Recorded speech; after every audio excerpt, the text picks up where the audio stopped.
Ouça agora na RCI, programa Entre Livros. Entrevistas com autores, organizadores e especialistas em livros, com foco no conteúdo da obra. Apresentação, Rosimeire Salles. Olá, você, ouvinte da rádio RCI, programa Entre Livros, nesse sábado, inaugura um novo horário. Nós vamos, então, a partir das 10, daqui para frente, não mais às 9. Então, conte aí conosco todos os sábados, 10 horas da manhã, aqui trazendo sempre uma novidade, né? Sempre o lançamento, trazendo informação, esclarecimento, enriquecendo aí a nossa intelectualidade, a nossa erudição. E hoje a gente vai estar aqui falando da obra Humanização Parapsíquica na UTI, Assistência Integral ao Paciente Crítico. Só quem está acompanhando aí pelas redes sociais consegue ver a capa.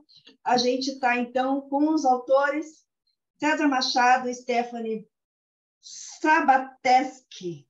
É isso? Sabateschi. Combinamos antes, né, Stephanie? O César é graduado, então, em medicina, ele é especialista em clínica médica e medicina paliativa, e a Stephanie é graduada em fisioterapia, com especialização em fisioterapia cardiopulmonar, e também é graduanda em medicina. Então, eles têm aí muita propriedade para falar sobre esse assunto. Então, primeiramente, bem-vindos ao nosso programa. A gente queria primeiro saber de vocês, então, o que é a humanização parapsíquica na UTI? Primeiramente, a gente que gostaria, né, de agradecer aí você, Rose, pelo convite, pela oportunidade de estar aqui tendo esse bate-papo com você para falar um pouco do nosso livro, viu? Muito obrigada pelo convite. Obrigado pelo convite. Então, humanização parapsíquica na UTI, ele é o quê? É a questão da humanização que a gente já conhece, né? Ultimamente, a humanização dentro da saúde vem sendo muito estudada, pelo fato de tentar se resgatar algo que antigamente era mais vivenciado, era mais praticado, mas que com o passar dos anos, com a ascensão da tecnologia, né, foi se perdendo ao longo do tempo. E de alguns anos para cá, voltou, né, esse questionamento, né, essas discussões sobre a questão da humanização. E a humanização, ela é o quê? É olhar para o paciente de uma maneira integral, é olhar o paciente com todas as suas necessidades, né? Tanto físicas, emocionais, psicológicas e emocionais, olhar ele como um todo. E a humanização parapsíquica, ela vem no sentido de ampliar, né, esse sentido de humanização que a gente estuda dentro da saúde convencional, né, dentro da medicina convencional. Então, a gente traz o parapsiquismo como uma ferramenta que vai nos auxiliar e ampliar ainda mais o nosso olhar diante da humanização prestada na assistência aos pacientes. Agora, assim, para a gente que, né, que tem aí os nossos ouvintes, a dona de casa, o pessoal que está acompanhando aí no rádio do carro, né? Humanização exatamente significa o quê? Assim, é o tipo de tratamento com o paciente, nesse meio hospitalar é o quê? É você não olhar uma ficha, né? Eu já ouvi falar isso, né? Você não vê o paciente como um número. É isso? Assim, traduz para a gente entender melhor assim, o que é em si humanização. Vai em vários detalhes, na verdade, não só com o paciente, né, mas com os próprios profissionais, né, seria vamos dizer assim, uma forma de fazer, vamos dizer assim, considerando um hospital, uma unidade de saúde, né, como se fosse uma empresa também, né, mas você lida com pessoas, né, pessoas doentes, né, vamos dizer assim que apesar de a gente não gostar, né, o pessoal usa esse termo às vezes cliente, né, mas é como se fosse, né, mas é mais do que isso, né, porque às vezes se olhar só como cliente também isso deixa um pouquinho frio as coisas, né, mas a gente prefere que fale o paciente mesmo, né, que é a pessoa que está ali precisando do cuidado, né, e para o paciente em si, acho que parte por aí, isso que você falou, né? Que é você ter esse olhar humano, vamos dizer assim, que seria você considerar aquela pessoa que está ali na sua frente, né? Como alguém que tem a sua história, né? Tem a sua história de vida, tem as coisas que ela está passando naquele momento, seja em casa, no trabalho, com a família, né? O familiar a gente considera a mesma coisa, ainda mais quando a gente fala em UTI, né? Porque geralmente em UTI o paciente vai para lá e o familiar ele sofre de longe, né? E ele tem alguns momentos de visita, né? Mas no geral o paciente fica sozinho, então o paciente fica lá sozinho com seu sofrimento e o familiar sofrendo de longe e vem alguns momentos de visita, então a gente considerar isso também, né? O paciente, mas o familiar também, todos esses aspectos aí do sofrimento que ele está passando, ter o seu familiar ali internado, longe, né? Aquele medo, né? Tá dentro de uma UTI, né? O medo, esse risco, né? Da dessoma, né? Não sei se a gente precisa daí traduzindo também os termos aqui, é bom que você diz Então, aí, a gente tem, né, o pessoal que acompanha a gente aí nas redes sociais, então, o pessoal já entende um pouco, já né, conheço. os termos aí da Conscienciologia, então vocês fiquem bem à vontade, Tá bom. Mas então então vai por aí, né? Então a gente sabe que um paciente quando vai para a UTI, lógico, a UTI ela tem aquele estigma, né, de ser um lugar para se morrer, né, ou para se dessomar, né? E na verdade a gente sabe que não é só para isso, né? Na verdade tem muitos pacientes que vão para lá para se recuperar de uma cirurgia grande, por exemplo, né? Um pós-operatório de uma cirurgia que tem risco mesmo, você tem que ficar mais em cima do paciente, né? Tem paciente que vai lá por uma questão mais grave e tem chances de recuperação, é feito todo um cuidado intensivo, às vezes fica em aparelhos, né, fica entubado, usa medicações para controle de pressão, etc., antibióticos e sai daquela situação grave, né? O objetivo, a gente vê que o primordial é isso, né? A gente recuperar pacientes que estão em estado grave, né? Ou prevenir, né, uma piora de um paciente que tem esse risco muito grande, né? Mas, assim, de qualquer modo, entra por aí, né? Então, o familiar que está sofrendo, ele tem toda a sua história de vida ali também, história de vida com aquela pessoa, tem aquela relação emocional com essa pessoa, né? Muitas vezes uma relação que vai além do só do emocional, que aí já começa a entrar um pouquinho do que a gente chama de humanização parapsíquica, né? Que tem o processo extrafísico junto, né? As consciex que acompanham aquela pessoa, aquela família. Você tem o aspecto multiexistencial das múltiplas vidas, do porquê talvez que essa pessoa tem que estar passando por aquela situação que ela está passando hoje, né? Então a gente vai dar todo esse olhar. Então a humanização em si, ela considera todos os aspectos físicos, né? Então biográficos, então desde o nome, igual você disse, quem é essa pessoa, com o que ela trabalha, de onde que ela vem, o que ela está passando, a família que está junto também a mesma coisa, de onde que ela vem, o que ela está passando, qual é a relação, como está o emocional desse familiar, o social também, né? É importante a gente se preocupar, né? Então a gente vê que às vezes a pessoa arrima da família, como a gente diz, né? Dentro da assistência, serviço social, né? E a pessoa está lá dentro da UTI e a família está com dificuldade financeira, então às vezes a gente tem que ajudar nesse sentido também, né? Você tem que ter esse olhar social e o olhar que chama de humanização, né, espiritual, né, mas que a gente vai além disso aí, pensando em conscienciologia, todos esses aspectos conscienciais, né, que vai desde não só, quando eles falam espiritual, pensa muito no religioso, né, ou algo mais nessa linha, né, mas a gente vai além aí pensando, então, nisso que eu estava dizendo, né, que aí entra o parapsiquismo junto, a humanização parapsíquica também, né, e o aspecto extrafísico, as questões energéticas, né, as relações, essas interações energéticas, o aspecto multiexistencial também, que pode ter por trás de tudo aquilo. Então, a gente tentar dar esse olhar mais integral, né, igual a Stephanie falou, olhando tudo, né, e desde esse, não considerar só o paciente do leito tal, né, que isso é bem característico mesmo, né, de o fulano do problema no pâncreas, né, o pessoal brinca, né, aquele lá que, né, então a gente sabe que isso acontece ainda, né, mas então vai desde esse aspecto que acho que é básico até quando a gente pensa no parapsiquismo junto nesses outros aspectos todos, né? Você quer falar alguma coisa? Sim. Não, é isso mesmo. É o que a gente fala, né? O paciente, ele não é a doença, né? Ele não é um órgão.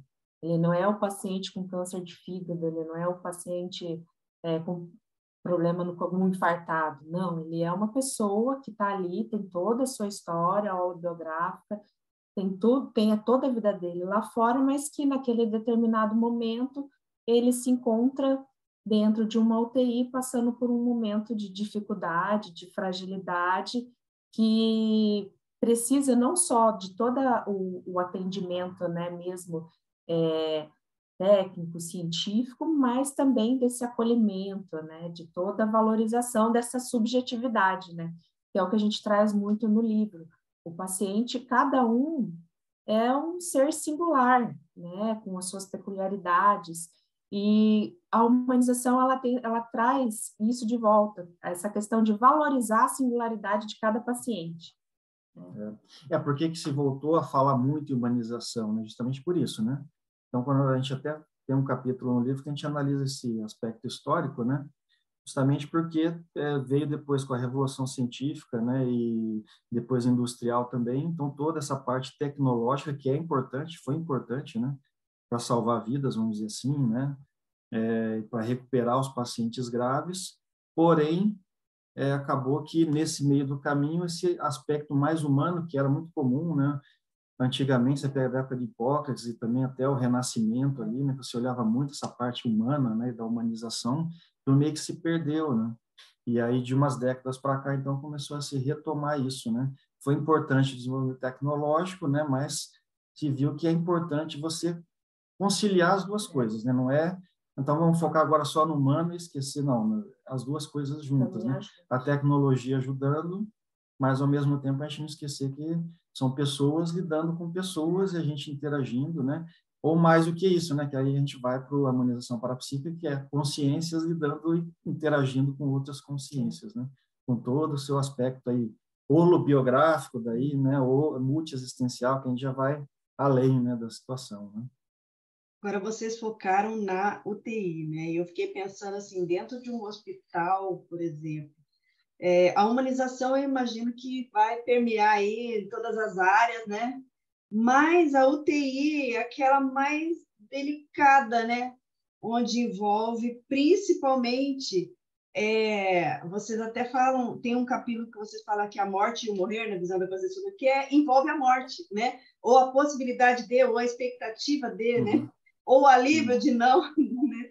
Não morrer, ou seja, é um estresse, né? Que envolve aí o paciente e os familiares, e também equipes, né? As equipes de saúde, mas eu penso que em termos de holopensene é o mais carregado de um hospital, não é assim, que envolve a emoção ali, envolve consciência, né? Querendo levar embora. Como é que é aí essa realidade que vocês vivenciaram?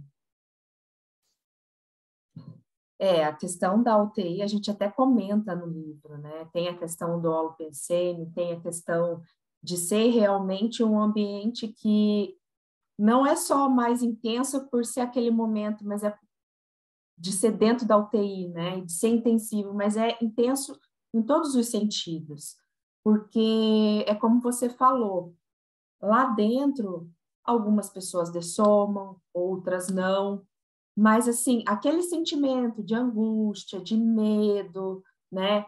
Às vezes da dessoma, aquele sentimento dos pacientes que estão internados e passam por um momento de reflexão sobre toda a sua vida, né, que está ali dentro, os familiares na hora que vai visitar, todo esse holopensene, toda essa carga energética, ela realmente fica ali dentro da UTI, né? E isso influencia tudo que acontece ali dentro. Então, realmente, é um local onde o holopensene ele tem que ser mais trabalhado, é por isso que primeiro a gente focou porque é a nossa área de atuação, e segundo, realmente, é como eu falo, é um laboratório, a UTI é um laboratório, porque se você está atento a tudo que acontece ali dentro, as percepções, as parapercepções, você percebe que muita coisa acontece ali, né? Porque é um somatório de pensenes, de energias, de emoções, tanto dos pacientes, né?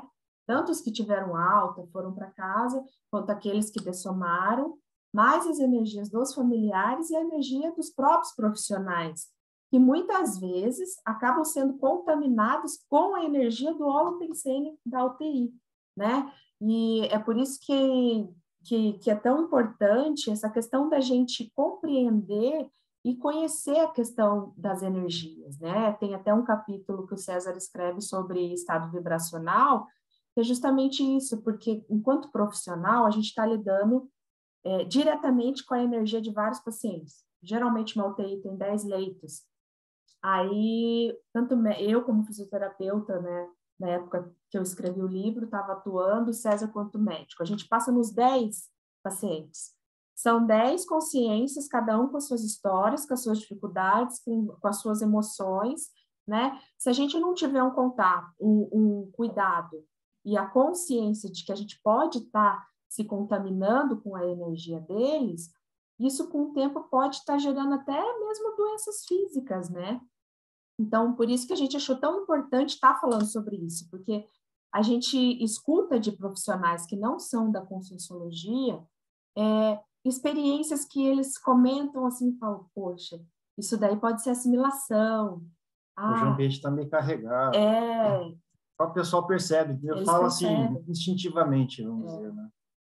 E outra coisa, até aproveitando isso que a Stephanie está dizendo, né?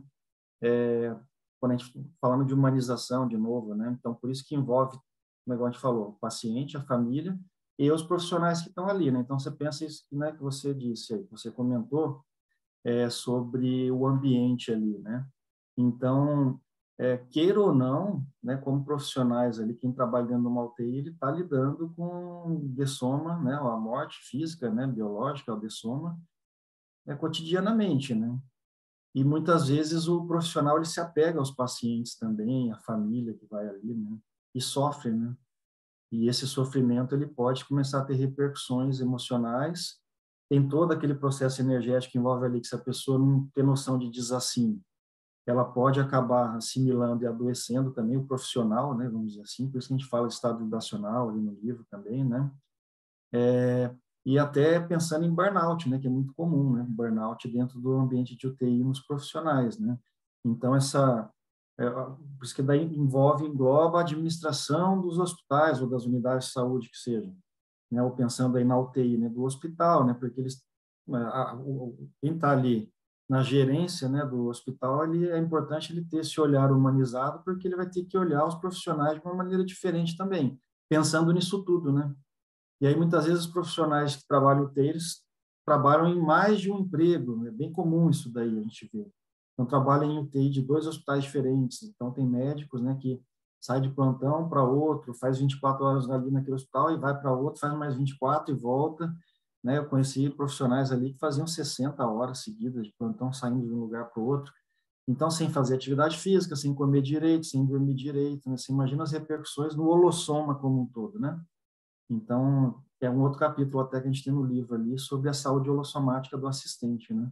Então, para você ver que tudo isso pode afetar essa capacidade de agir humanamente um com o outro, vamos dizer assim, né? Ou de uma maneira mais empática, né? E mais afetiva, né? Porque a pessoa começa, às vezes, a se tornar mais fria mesmo, né?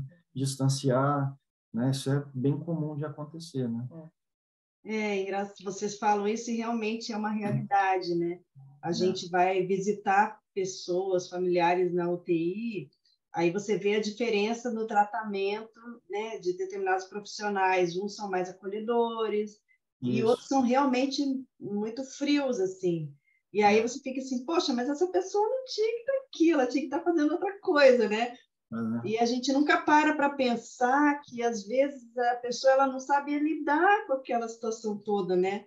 Ela não consegue, e aí ela acaba, né, vamos dizer assim, descontando no outro, mas a pressão ali é muito grande, né? A gente passa a entender melhor o outro lado, ouvindo o que vocês estão falando. A própria questão, pegando no básico, né? A questão do autocuidado. Primeiro que o profissional da saúde, ele muitas vezes deixa de lado o seu próprio autocuidado, né? Que é a questão de alimentação adequada, sono adequado, ter um hobby, fazer atividade física, são coisas básicas, né? Que na maioria das vezes, o profissional da saúde não tem. Aí a gente pega a questão do autocuidado que falta e mais a questão da falta de entendimento e conhecimento sobre as questões energéticas. Aí junta esses dois, né? Então, assim, são coisas que é igual você falou. Eu mesmo sempre me questionei muito, porque eu passei por várias situações que eu me questionava assim, poxa vida, igual você falou, essa pessoa não deveria estar trabalhando com gente, né? Essa pessoa não deveria estar aqui, ela não tem empatia nenhuma, não tem acolhimento nenhum para lidar com situações de fragilidade, como ter um ente querido. E quando eu comecei a estudar bem mesmo a humanização, que eu fui para essa parte do autocuidado, de autoconhecimento, né? Que é o que a gente não faz quando a gente... a sociedade, no geral, não tem esse costume de estudar, de fazer o autoconhecimento, né? Para a gente ver onde vai estar nossos limites, né? E aí eu comecei a entender que é igual você falou, a gente começa a perceber que às vezes não é culpa 100% do profissional dele ser daquele jeito, mas é que ele foi vivendo e foi parando de refletir, de se cuidar, de pensar e acaba gerando um comportamento automático, né? Que às vezes nem ele percebe que ele está agindo daquela forma com os pacientes, com os familiares, né? Então, tem esse lado. Muito bem, nós estamos aqui falando então sobre humanização parapsíquica na UTI. A gente vai dar aí um pequeno intervalo, mas fique antenado, daqui a pouquinho a gente já está de volta. Programa Entre Livros. Apresentação, Rosimeire Salles. Voltamos a apresentar Programa Entre Livros. Apresentação, Rosimeire Salles.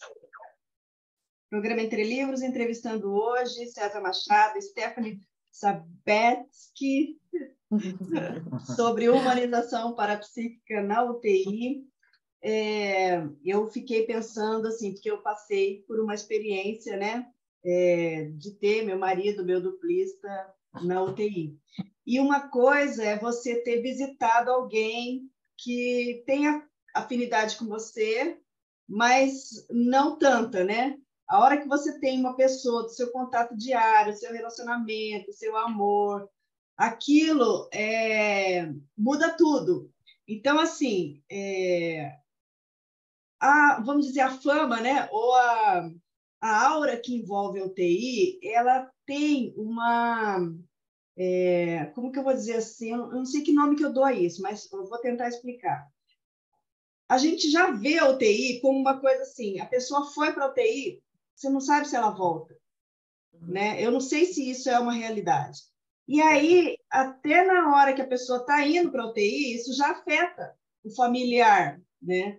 E quando você vai visitar na UTI, é outro impacto, porque aí você olha aquela pessoa e você fala assim, como assim, né? Cheio de aparelho no rosto, cheio de... Então, assim, são impactos que eu penso que é muito importante a participação dos psicólogos nessa área também, não é não? Fala um pouquinho aí, como é que é essa relação, assim, de lidar com a pessoa que está na UTI, no sentido, assim, emocional mesmo. Tem essa parte da psicologia hospitalar que acaba atuando aí mesmo e ajudando, né?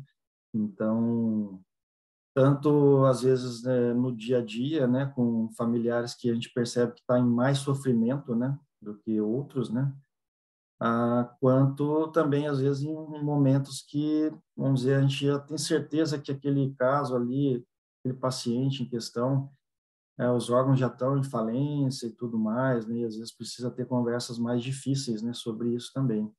Então, acaba que a gente tem muito essa ajuda dos psicólogos, né, para esse tipo de conversa aí no dia a dia, né, para esse acompanhamento ao familiar, né, tanto no sofrimento do dia a dia, nessa angústia do dia a dia e dessas incertezas, né, quanto às vezes quando a gente já tem certeza que realmente, vamos dizer assim, aquele paciente não vai conseguir se recuperar mais, né, e aí a gente vê que o familiar começa a trabalhar um luto antecipado já, né, da situação ali, e aí o psicólogo acaba, às vezes, entrando para ajudar nisso também, né.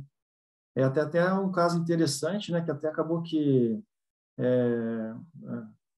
eu relatei isso no livro, né, e foi um caso ali que eu percebi bem a questão do desassédio, né, que entrou a questão da humanização parapsíquica mesmo, né. Nesse caso específico, a paciente ela não dessomou ali na UTI, ela saiu da UTI, apesar de ter saído numa situação ali bem complicada, né, mas eu relato isso ali. Eu acho que dá para contar aqui o caso, que está ali no livro, né? Mas foi uma paciente que ela se mudou para Foz, né? E tinha um conflito com a família. Ninguém sabia que tinha esse conflito lá na família dela, né? Ela não era de Foz. Foi para lá para procurar emprego, acabou começando a trabalhar para uma pessoa, tinha uma loja ali em Foz. E aí a função dela era ir no Paraguai como sacoleira, né? Ia lá, buscava mercadoria, trazia para revender ali. E aí o que aconteceu? Um dia essa chefe dela aí pediu para ela ir lá e ela queria ir de carro, né, como ela ia na maioria das vezes, e só que ela estava com uma certa urgência, falou, não, vai de moto. E aí acabou que ela teve um acidente ali, né? Só que assim, o acidente não foi nada grave no primeiro momento, ela fraturou o tornozelo, né? Então ela acabou sendo atendida, foi levada para o hospital municipal, né? E o que ela precisava ali era uma correção ali dessa fratura, né? Só que aí começa, né? Preparou todo para o centro cirúrgico, para que foi anestesiar, fez uma reação anestésica, acabou fazendo uma parada cardíaca. Aí precisou ser entubada, aí foi para a UTI. E aí começou, né, a questão aí mais complicada aí de sofrimento dessa acompanhante específica, que era essa chefe, né, dela, né? Era ela que ia visitar lá todos os dias, né? E pegar as informações, pegar a notícia, né? E aí o que aconteceu? Foi feito, então, exames posteriores e aí viu que com essa parada cardíaca ela tinha feito uma lesão cerebral aí grave, né? E que ela ia ficar em estado vegetativo. Quer dizer, não dessomou, mas ia ficar em estado vegetativo. Seria uma sucessão de coisas bem complicadas, né? E aí, assim, ali era a UTI, né, na época, né? Tinha a UTI que eu trabalhava, que era a UTI de pacientes clínicos, né? E aí você continuava ali uma UTI só para pacientes sofreram algum trauma, né, acidente, alguma coisa assim, que era onde ela estava. Então, todo dia, a hora que tinha horário da visita, que era no período da tarde, a gente escutava ela lá brigando, xingando, eles falavam palavrões, né, brigando com a equipe estressada. Aí tinha gente que chegou uma hora que começou a discutir com ela e brigar e revidar verbalmente também, né? A situação ficou bem complicada mesmo, né, na relação com ela, né? E eu sei que já tinha, psicólogos acompanhando tudo, né? Até que passou aquela fase, né, período ali que já não tinha mais a ver com o trauma em si, né, a fratura, nada. E aí mudaram ela para a UTI que eu ficava, que era a UTI de pacientes clínicos, para dar continuidade até ver se conseguiria ir de alta da UTI. E aí eu lembro que já no primeiro dia ali o pessoal já estava tudo ansioso, né? Porque, vixe, agora vamos ter que lidar com essa chefe dela e a mulher todo dia ela briga, e como é que vai ser? Aí eu lembro que daí eu fui nesse dia passar a visita, né? Você tem que passar em todos os leitos, eram 10 leitos. Aí eu falei, vou deixar por último, né? Trabalhei energia antes ali, tudo. Falei, vamos lá. Daí fui passando em todo mundo. Aí fui nela. Aí, no primeiro momento que eu cheguei, ela falou que não tinha nada, não tinha dúvida, não queria falar sobre nada, que ela já estava acompanhando faz tempo. Só que nisso daí começou, né? Começou a falar, e contar, e falar de erro médico, ameaçar, e processo, etc., e xingar, falar palavrões, aquela coisa toda que a gente já sabia. Eu fiquei ali tranquilo, fiquei só ouvindo. Aí que entra, né, a questão do parapsiquismo junto, né? E em um dado momento eu percebi a sinalética que eu tenho, que é específica de presença de amparador. Eu falei, tem amparador aqui, né? Então deixa ela desabafar, né? E foi e tal, até que ela parou. Aí, o que eu fiz de diferente, né? Que até então ninguém sabia muito ali. Eu perguntei, qual que é a sua relação com ela, né? Porque você vem aqui, eu sei que você é chefe, né? Mas qual que é a relação aí sua com ela? E ela começou a contar, né? Contou todo esse histórico aí, que ela era de fora, tinha esses conflitos familiares, veio para Foz, etc. Começou a trabalhar com ela e criou um vínculo tão grande ali com as filhas dela que ela até acolheu e começou a morar na casa dela. Então, meio que tipo, quase que adotou né, a paciente, né? Então, quer dizer, ela criou um vínculo profundo, né? E, ao mesmo tempo, ela foi falando e aí ela trouxe à tona, né? Foi fazendo aquela catarse, né? Que até eu coloco ali, que essa questão da catarse, né? Do familiar, meio desassédio, né? Que é o sentimento de culpa que ela tinha, porque ela que falou, não, vai de moto, né? E aí tudo foi a partir dali, né? Então, você vê, a hora que ela desabafou, aí naquela hora eu percebi bem que tinha consciência, o negócio meio que deu uma limpada, assim, aí ela ficou tranquila, e depois daquilo foi até interessante que a família dela, da paciente tinha ido para Foz para acompanhar também, e aí ela ficou mais tranquila e nem voltou mais nas outras visitas, só a família dela que veio. Então, pensando nesse aspecto mais psicológico, né, que você estava falando, né, da importância disso, né? Não só do psicólogo, né, mas de todos os profissionais, né? Às vezes o enfermeiro vai passar ali também e vai acabar, pode recair para ele essa oportunidade de assistência, né? A questão é a gente estar disponível, né?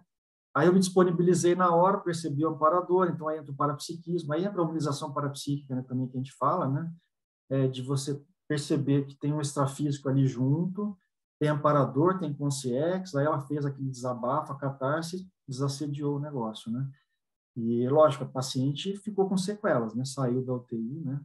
Até depois eu não sei como é que foi a sequência lá mais para frente, né? Mas só para ter uma noção desse processo emocional, como é que ele vem forte, né? Nesses casos, assim, mais graves, né? E todo esse conflito íntimo que o familiar vivencia ali, e da importância de estar atento, né, para o aspecto emocional. E, muitas vezes, o processo extrafísico junto, né? Porque ali é muito drama, né? Vocês estão lidando com dramas o tempo inteiro, né? É real vamos dizer assim, eu não consegui achar a palavra ainda. Você pensar que a UTI é acho que de repente que pode não ter volta. Eu acho que de repente a palavra que a gente pode usar é estigma da UTI. Tá. Né? Pode ser. Eu acho que pode ser essa palavra. E realmente a UTI ela tem esse estigma de que é um lugar de que quando vai para a UTI é porque está nas últimas. A ideia que a maioria das pessoas tem da UTI é essa. E a gente, inclusive, fala sobre isso no livro, né? A questão de que falou que vai para a UTI, todo mundo já fica com medo, né? Já cria aquela apreensão. O próprio paciente... Gente, eu chorei tanto no primeiro dia quando o Moacir foi internado, porque, para mim, assim, foi para a UTI, mas eu entrei numa crise, assim, que eu falava assim, como assim? Roberto Almeida me ligou, né? E eu, assim, não conseguia me controlar, porque dá a sensação que tem, assim, não volta mais, né? Foi para a UTI, não volta mais. E é isso, né? E o Covid ainda teve toda aquela situação de que não podia visitar, né? Bem complicado essa situação também, né?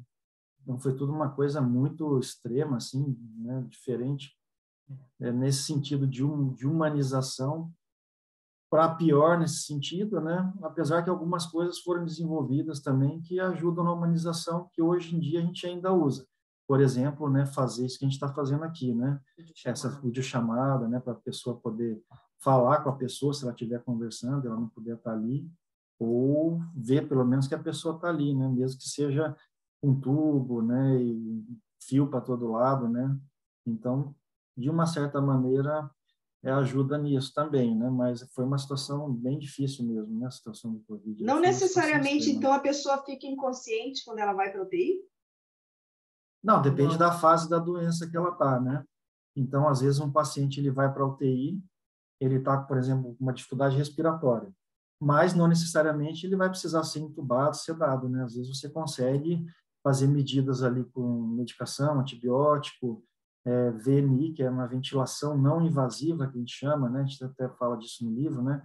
Que você usa o aparelho respirador, mas é uma máscara ali que você faz durante 1 hora ou 2 horas por período, assim. E ela fica só com a máscara, mas fica consciente. E aí você, às vezes, consegue recuperar o pulmão, por exemplo, do paciente, sem precisar sedar, entubar, e ele sai. Tem outros que vão para lá, fizeram uma cirurgia grande, mas saiu da anestesia, foi estubado, né, que a gente fala, tirou o tubo lá no centro cirúrgico mesmo, e aí vai acordado, né, acorda e fica ali uns dias em recuperação na UTI. Está acordado também. Então, por isso que o paciente também, às vezes, ele acordado, ele também vivencia muita coisa, né? A gente sabe que o nível de estresse, né? Eles até estudam estresse pós-traumático, né? Em UTI, né? Tanto para o paciente quanto para os familiares ficam indo ali, né? Porque tem isso aí, né? Ansiedade, depressão, né? Os níveis de ansiedade e depressão, né? São altos, né? Em pessoas que saíram da UTI e familiares também que vivenciaram nessa situação na UTI, com família, com os pacientes, né? Paciente que vai para a UTI coronariana, né, que é quando o paciente tem problema cardíaco, por exemplo, antes de fazer um procedimento, um stent ou qualquer procedimento cardíaco, por exemplo, um paciente que infartou, ele vai primeiro para a UTI antes mesmo de ir para a cirurgia. Então, ele já tem aquele primeiro impacto, porque ele chega totalmente lúcido, só mesmo pré-operatório. Então, ele está muito lúcido, está caminhando, tá tudo, mas ele vai para a UTI antes da cirurgia. Então, aí o paciente já leva aquele impacto, porque ele entra na UTI e ele vê os outros pacientes, né? Ele vê paciente entubado, igual você falou, é muito chocante a imagem que você vê para nós mesmos, enquanto profissionais, quando entra na UTI alguém que é conhecido, algum amigo, é muito difícil, porque a pessoa ela fica muito diferente dentro da UTI. Aqueles tubo na boca, né, os eletrodos, aquele monte de monitor. Fica inchado, né? Então, para nós também é muito... Se para nós, que vivencia isso todos os dias, quando a gente vê algum conhecido lá, é muito difícil, porque é como se não fosse mais aquela pessoa que a gente conhecia lá fora, né? É muito impactante mesmo, realmente. Então, para esses pacientes que vão conscientes, por exemplo, um pré-operatório, é muito mais difícil, né? Porque eles estão vendo tudo ali. E aí entra também, mais uma vez, a questão de se ter cuidado com a questão da humanização. Porque quando a gente tem um paciente lúcido dentro da UTI, a gente tem que ter muito cuidado com o que fala, cuidado com as cortinas, cuidado... É nisso que eu falo que a humanização ela é feita de detalhes, porque são os mínimos detalhes. A pessoa, quando ela entra na UTI, ela meio que fica despersonalizada, né? Porque ela está ali dentro, tem os protocolos, tudo, mas são os detalhes que vão fazer com que ela se sinta, com que ela não tenha perdido a sua dignidade, né? Porque ali ela está com pessoas estranhas que estão cuidando dela, da alimentação, das necessidades fisiológicas, ela está num leito coberta só com lençol, né? Então, às vezes está com frio. Por isso que a gente comenta muito isso no livro, que a humanização ela é feita dos detalhes, dos pequenos detalhes que você tem que observar, que pode estar influenciando na questão emocional daquele paciente e a forma como ele está se sentindo ali dentro da UTI. Às vezes é coisa mínima, né? Eu lembro que teve uma paciente, né, fazia plantão nessa UTI coronariana, uma época, né? E aí, na hora de fazer lá as necessidades dela, o pessoal tentava botar com biombo lá, cortina e tal, e tem que fazer na comadre, né, que é o recipiente, né? Daí ela falava, não dá, não consigo, doutor, não consigo. Ela era bem engraçada, né? Ela falava, não dá, doutor, sabe como é que é, né? Tem que ficar sozinha, né? Você quer passar um zap ali, ficar tranquila, né? E brincava, né? Aí a gente abria sessão, e isso aí é outra coisa, porque às vezes o pessoal radicaliza muito. Não, infartado, não dá para sair do leito, entendeu? Não, às vezes dá, bota na cadeira, leva com cuidado, vai lá, fica alguém ali, né, próximo da porta, tudo bem aí, tudo certo, tal. Dá para você flexibilizar algumas coisas, e às vezes radicaliza demais esses protocolos, né? Então, isso aí, às vezes, são pequenas coisas que fazem a diferença para o paciente, entendeu? Então, tudo isso faz parte da humanização também, né? Aí tem a ver com a necessidade individual, né? Você tem as regras, você tem os procedimentos, mas às vezes, por exemplo, eu tenho muito frio. Imagina, eu preciso de uma coberta. Aí é duro, né? Não pode, porque tem que... Ai, nossa, eu até imaginando. No livro da Bárbara, ela cita isso, né? A Bárbara Ciotto, né? A Diário de Altura, né? Quando ela fez a cirurgia, foi para a UTI, né? Que ela se sentiu ali como um poodle no pet shop. Ela usa esse termo, né? Porque ela tá ali sem roupa, com lençol, aí vem, daqui a pouco vai a hora do banho. Aí a água para ela não estava boa, né? Precisava de água mais quente, não estava mais ou menos morna. Ela relata ali. E aí estão ali virando ela para lá e para cá dando banho, e a pessoa fazendo a faxina no chão e tal, e passando do lado, e ela, né, nua ali, né, e tudo, né, sem roupa, né? Então são cuidados que fazem a diferença. Por isso que a humanização ela abrange uma porção de coisas, né? E a gente, para complicar, daí botou o parapsiquismo, né, no meio, né?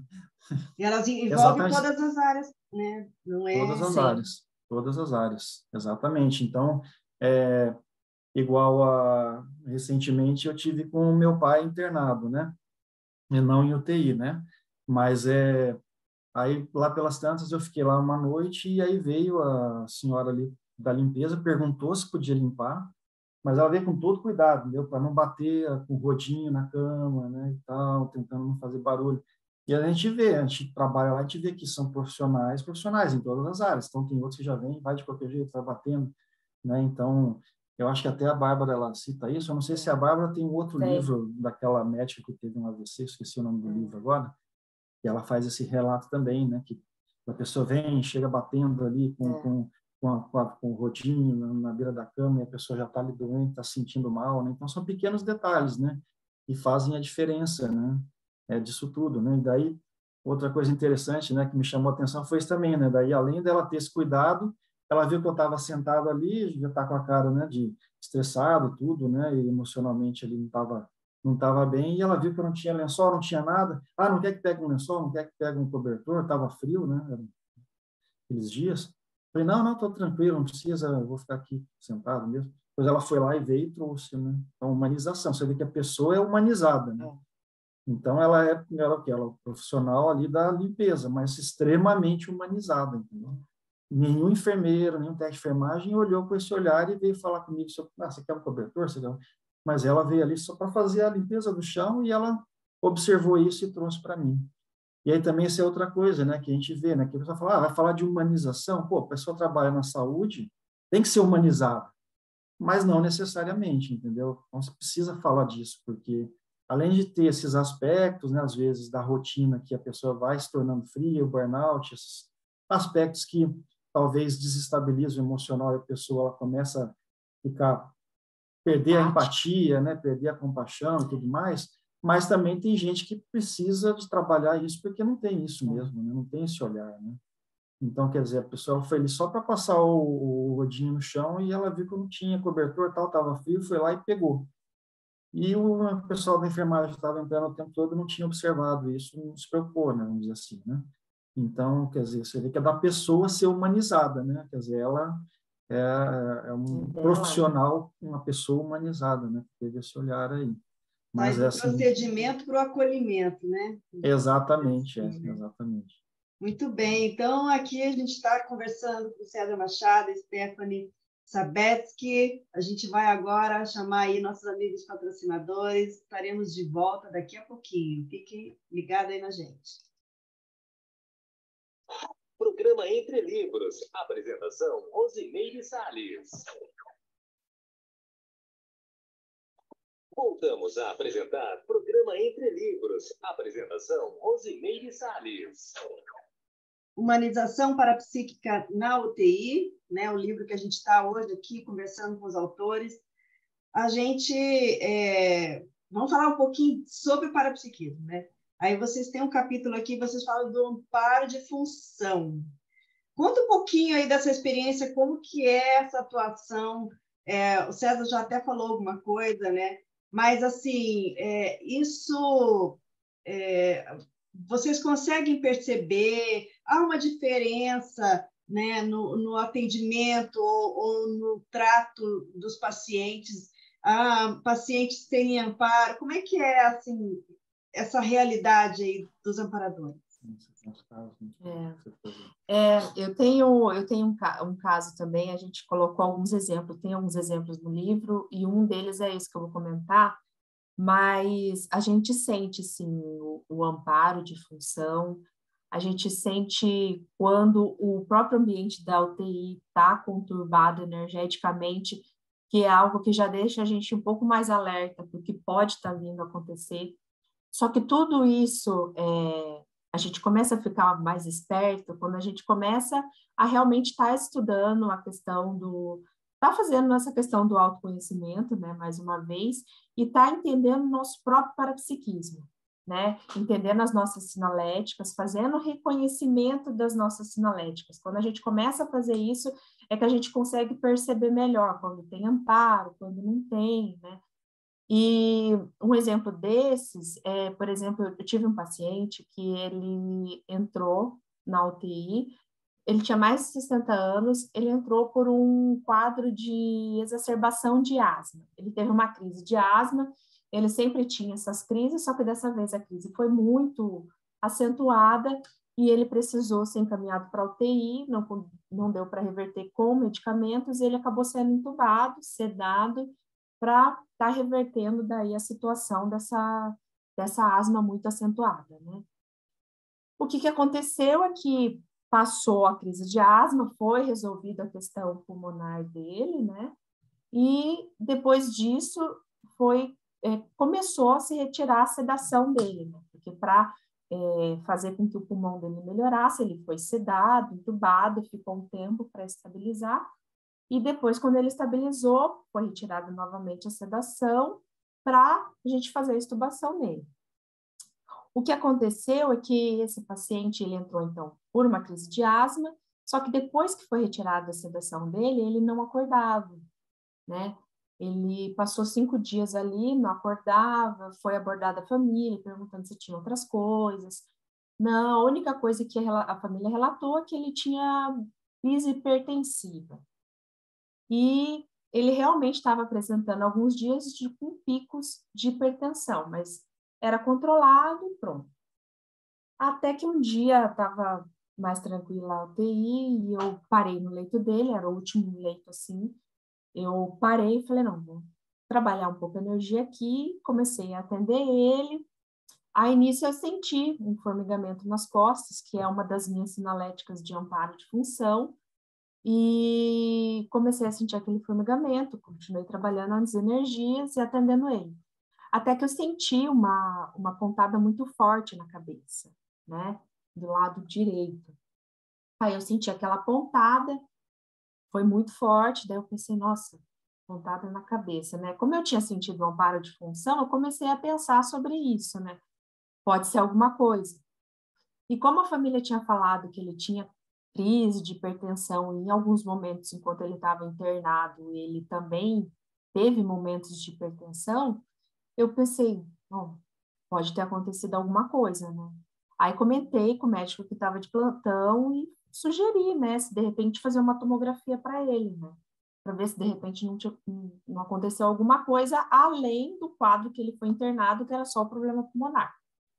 Aí o médico concordou, né, porque o paciente não estava acordando, e daí a gente foi ver que ele tinha, nesse período, sofrido um AVC, né, provavelmente por esses picos hipertensivos que ele fazia, mas que já tinha se passado 5 dias e, assim, não tinha se chegado a esse diagnóstico, pensado esse diagnóstico, porque ele não tinha dado indícios, né, mas somente que ele não acordava. Mas aí, como eu pensei, associei a questão da sinalética junto com a clínica que ele tinha apresentado, me veio a ideia, acabei sugerindo e realmente foi diagnosticado que o paciente tinha né, sofrido esse AVC. Então, assim, é muito importante quando a gente consegue associar, né, a questão da sinalética, da percepção com a questão clínica do paciente, porque potencializa, né? Você acaba tendo mais opções e chegando, às vezes, a conclusões que, se você não tivesse, às vezes você não chegaria, né? Claro, em algum momento a gente ia chegar ao diagnóstico de que ele sofreu um AVC, mas, de repente, poderia demorar mais alguns dias, né? Esperar mais um pouco para ver se ele acordava, mas aí acabou se chegando ao diagnóstico que ele tinha sofrido esse AVC, né, nesse período. Então, assim, quando a gente compreende, passa a entender melhor as nossas sinaléticas, facilita muito a gente estar fazendo essa assistência mais ampla, né? Porque a gente consegue fazer essa associação, e isso potencializa, né? Potencializa o tratamento, potencializa na hora do diagnóstico, e até mesmo nas tomadas de decisões, né? Que a gente tem que ter ali dentro da UTI. E aí, o que não é atendido aí, vocês levam para a Neves, é isso? O César tem um caso interessante sobre isso. Até botei no livro um caso ali que foi, na verdade, foi uma sincronicidade, né? E ficou escrachado por isso, né? A situação aí e a relação extrafísica multidimensional com a TENEPS, né? Porque vou te dizer que, enquanto eu estava atendendo aquele paciente, nem passou pela minha cabeça nada. Provavelmente eu já deveria estar atendendo de alguma maneira ali, né? E talvez na TENEPS, eu não sei se fisicamente, né? Mas o que aconteceu? Foi um paciente que ele era um professor aí de uma das faculdades, né, na cidade, só que ele residia num hotel, não sei se ele não estava há muito tempo, era até um pesquisador aí, né? E um dia ele foi encontrado no hotel desmaiado, foi levado lá para o hospital. E aí acabou sendo entubado e tudo mais, fizeram tomografia, ressonância, e viram que ele tinha algumas lesões no cérebro, né? E que sugeria alguma coisa infecciosa, provavelmente. E aí, nas investigações, foram ver que, na verdade, ele tinha HIV e tinha essas lesões aí que são comuns acontecer, né, em paciente imunossuprimido, né? E o que aconteceu? Acompanhei vários dias, né, conversando com familiares e tudo, os familiares eram de fora, né, porque ele morava sozinho em Foz. E até que, assim, de repente, a gente percebeu que clinicamente poderia estar em morte cerebral, né? Aí foi feita toda a investigação para isso e realmente isso se confirmou. E até no dia que foi dar notícia para a família, no dia que eu estava de plantão, e eu tive que ir lá e conversar com essa família e dar essa notícia, né? Que ele realmente estava nessa situação já, né? De morte cerebral, então, tomar aquelas decisões todas, né? De final de vida mesmo, né? Que precisa ali quando está nessa situação, né? E no fim das contas, dessomou, né? Já tinha passado um tempo, e nessa época eu era voluntário na OAIC, né? Consciência terapia, né? Era consciência terapeuta, né? E aí a OAIC, eu não sei se tem ainda hoje, né? Mas naquela época tinha, acredito que sim, um e-mail lá para mandar pedidos de TENEPS, e aí o pessoal separava aqueles pedidos e distribuía entre os tenepsistas, né? Não só os consciência terapeutas, todo voluntário lá tenepsista. Então eles pegavam os pedidos, imprimiam 3 vias de cada pedido e encaminhavam esses pedidos para 3 tenepsistas, né? De cada pessoa, né? Que cada pedido que era feito, né? Eu lembro que na época a gente tinha em torno de uns 40 tenepsistas lá. E aí o que aconteceu? Fui lá um dia, tal, aí peguei os pedidos de TENEPS, eles distribuíram lá, eu peguei, né, os meus e levei para casa. Aí eu vou lá abrir os pedidos de TENEPS, a hora que eu abro um dos pedidos, a hora que eu comecei a ler a história, professor, não sei o quê, entubado, não tem. O pedido era da época que ele estava ainda na UTI entubado, né? Era algum professor ali que era amigo dele, conhecia, né? Uma pessoa que era da Consciologia e resolveu mandar o pedido para a TENEPS, e esse pedido, quer dizer, são três cópias para 40 tenepsistas, mas caiu na minha mão, né? Quer dizer, eu que acompanhei todo ali, né, junto, né, o paciente, a família, dei a notícia ali, né, o mais difícil que era da morte cerebral, então tinha feito todo aquele acompanhamento, e aí depois, no final das contas, o pedido de TENEPS cai na minha mão, né? Quer dizer, tem 40 tenepsistas, né? E caiu na minha mão o pedido, né? Então, para você ver o negócio da sincronicidade, estava acontecendo, tinha passado batido para mim, essa parte extrafísica nesse caso, e aí o negócio daí veio escrachado, daí na hora que eu abri o pedido, assim, eu falei, não é possível, né? Você vê como é que o negócio funciona e a gente nem percebe, né? Talvez na maioria das vezes, né? Eu vou dizer isso daí, né? Porque ainda mais UTI, né? Que é aquela correria, tudo é intensivo, e você tem as emergências e tal, às vezes você não tem tempo mesmo para observar. Mas esse caso até eu acompanhei muito, né? Percebia processo energético, etc., mas não imaginei que poderia, né, acabar acontecendo isso, né? Caiu o pedido na minha mão, né? Na TENEPS. E aí você já começa a pensar, né? Qual a relação que eu tenho com aquele paciente, né? Talvez uma relação anterior até, né? Multiexistencial, aí vai saber, né? Não sei, outras coisas nesse sentido, né? Que a gente tem que pensar, né? Por que que veio na sua mão, né? Ou talvez porque você está ali, a tenepsista também está predisposto, né? Também tem que considerar, às vezes, a hipótese mais simples, né? Que não seja nada multiexistencial, mas só o fato de você estar ali, pensando em energia, pensando em assistência extrafísica, TENEPS, fazendo TENEPS, né? Então, essas coisas acontecem, né? Tem outros relatos ali que eu coloco também, né? De percepção de consciência, atender na TENEPS, mas esse foi muito escrachado, foi o próprio paciente, né? E aí caiu o pedido na minha mão, né? Então, foi bem interessante mesmo. Agora, também o inverso acontece, né? Eu tenho uma pessoa próxima que ela já trabalhou na UTI, ela fala que ela chegava em casa carregada, né? Ah, sim. Tanta demanda, então ela levava aqueles pacientes, né, que fixavam na mente dela, ela levava para a TENEPS para poder isso acontece. Ajudar na TENEPS, né? Que aí é como se fosse a continuação do trabalho. Então, você acha que se conectou, cumpriu o seu horário, bateu o seu ponto, vai para casa, continua trabalhando, né? Eu percebia bastante esse tipo de situação também, porque eu fazia plantão ou 12 horas ou à tarde, eu saía da UTI e ia para casa fazer TENEPS. Né? Então, assim, era bem... Percebia muito esse tipo de situação aí. Numa época que eu fazia muito plantão. Hoje em dia eu trabalho mais com cuidados paliativos, né? Faço poucos plantões de UTI. E também não é uma área, assim, muito simples, né? Que você está lidando com dessoma o tempo todo, né? Então, essa situação de você estar ali, lembrar do familiar, lembrar do paciente, isso acontece mesmo, né? Então, você acaba direcionando, né? Muitas vezes, mesmo sem ter um pedido físico na mão, né? Então, isso acontece também. Vocês falam aqui de comunicação interassistencial multidisciplinar. Isso seria a abordagem? Como é que é essa comunicação? Vocês fecham o livro com esse capítulo, né? Em que sentido? É no sentido de que, para tudo que a gente vai estar falando de assistência, eu acho que até para a nossa própria vida de maneira geral, né? A comunicação, ela é um pilar essencial, né? E dentro da UTI, ainda mais, porque, como a gente comentou, né? São vários profissionais, várias experiências, cada um na sua área, que contribuem para o bem comum do paciente, né? Então, a questão da comunicação, ela é muito importante no sentido tanto entre profissionais, né? Quanto comunicação com o paciente e comunicação com os familiares.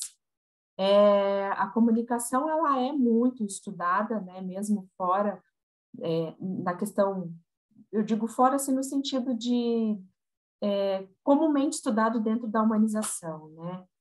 Porque a comunicação, como ela serve de um pilar, se você não tem uma comunicação clara entre todos, ocorrem muitos ruídos, e esses ruídos acabam prejudicando tanto o tratamento do paciente, quanto a comunicação com os familiares, e até mesmo a comunicação com o próprio paciente, né?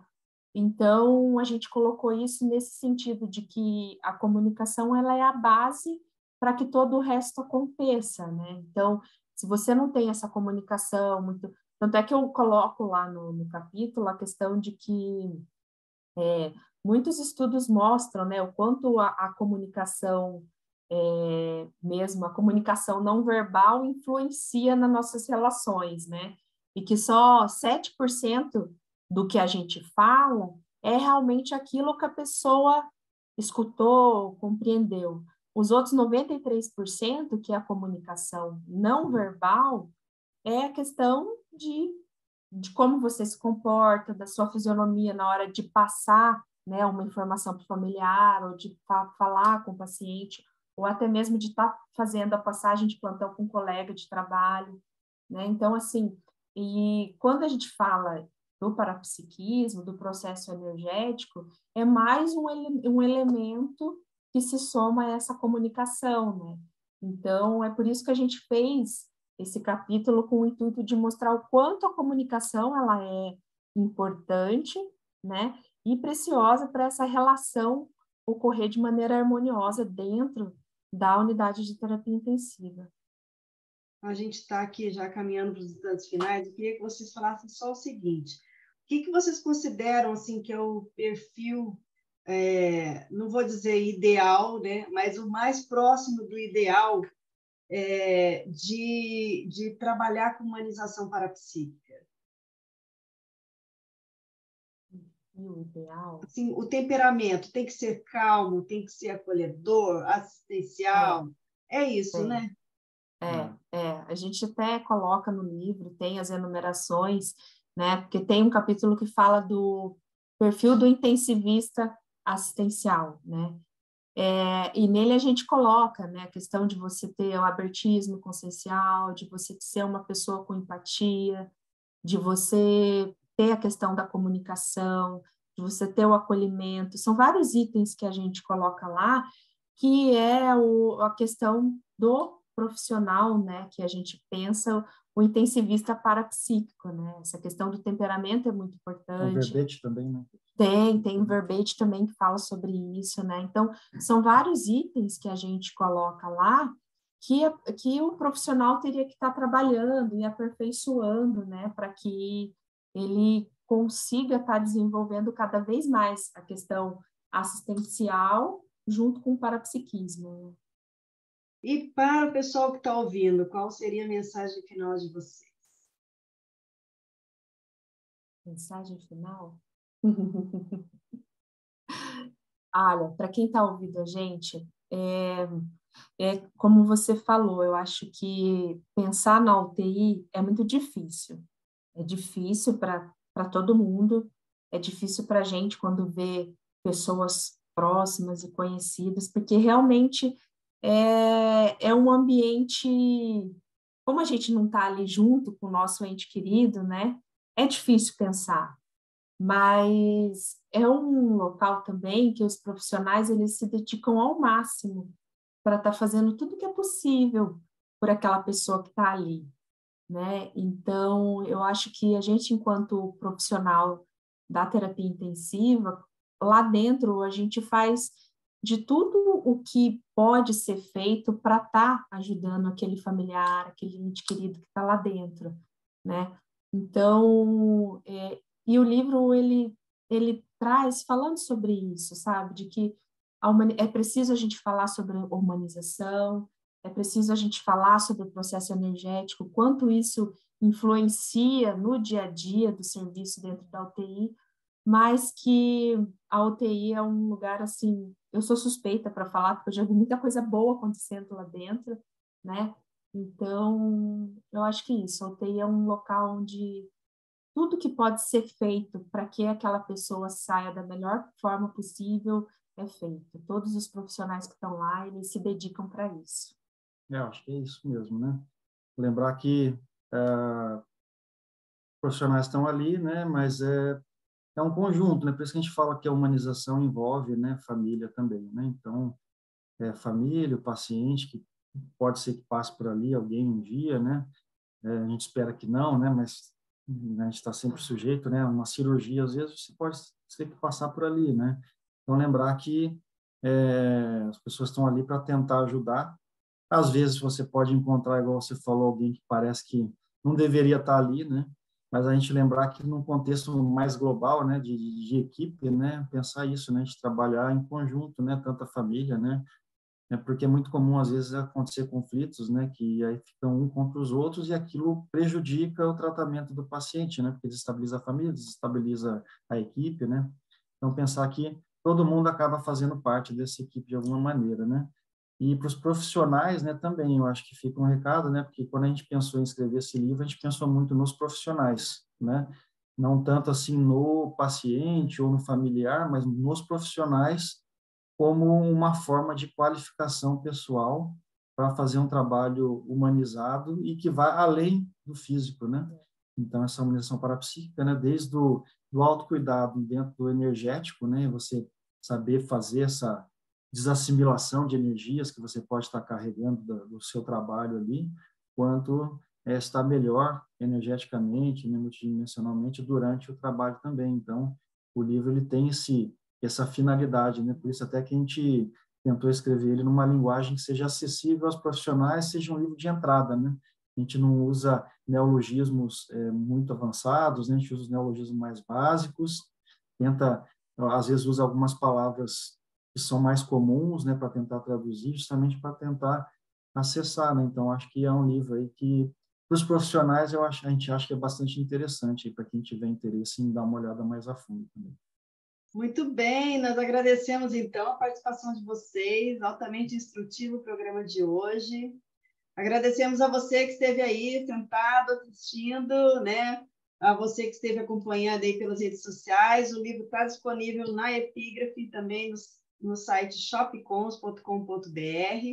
E a gente se despede, lembrando que sábado que vem, às 10, o programa Entre Livros. Tchau, tchau, pessoal. Tchau, tchau. Tchau, Obrigado. obrigada.